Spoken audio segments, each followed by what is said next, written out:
Hello and welcome to another video. We are in a new place because I am currently on a business trip in Singapore, but I haven't forgotten you guys. So today I wanted to share my personal experience while I was socially transitioning during my when I was starting to take testosterone, that awkward phase that people have. And this topic has come up because my friend who is currently transitioning, just like me, from female to male, he is an FTM as well. He's on his 5th month of testosterone and he's having issues that he doesn't know.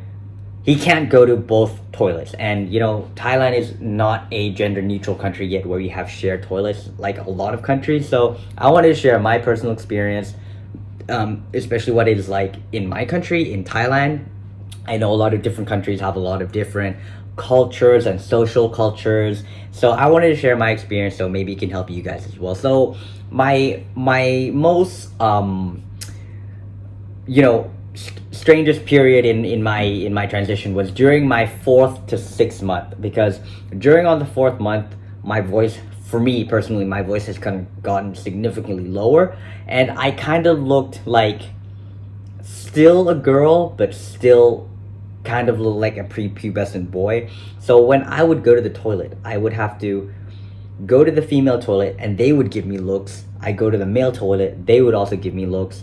People would address me as female at the time, but when I started talking, they'd be, "Oh, sorry, sir." And this actually happened until throughout my first year of testosterone, and I had to, before I had top surgery, I had to bind my chest a lot. And during the 5th month, that's when I started really completely transitioning, going to male toilets. But because during my 4th to 6th month on testosterone, my face was still relatively feminine, I would get weird looks. Like, people actually didn't know. I got to the point where people didn't know to address me as a man or a woman because I looked like both. I could legitimately be a woman, I could legitimately be a man. And the thing with Thai people, they're very Asian, I guess, in general, they're very conservative, so they're quite quiet and they don't want to say anything, but they give you, and you will know, they give you this certain look where they're just like, how, and that was like the most probably socially awkward thing that I had to go through, was when people couldn't tell what gender I was. And I think that was the biggest problem I had in terms of when I socially transitioned. Another thing is, with Asian people, especially if they know you before transitioning, they will always address you. I don't know why in their mind, and I don't know if it's my friends or my extended family in particular, they just, doesn't even matter if you transition, they just see you as the same that you were before, but just physically different. But they will still call you a girl, they still call you she. And for me, it was kind of annoying, but I had to live with it. And I just ignored them for a bit.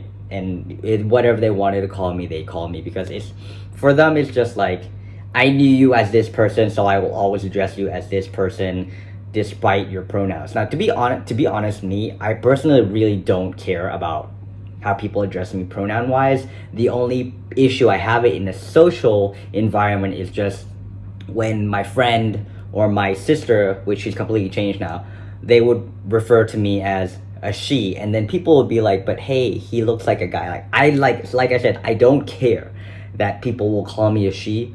I just find it irritating that, well, I wouldn't say irritating, but I would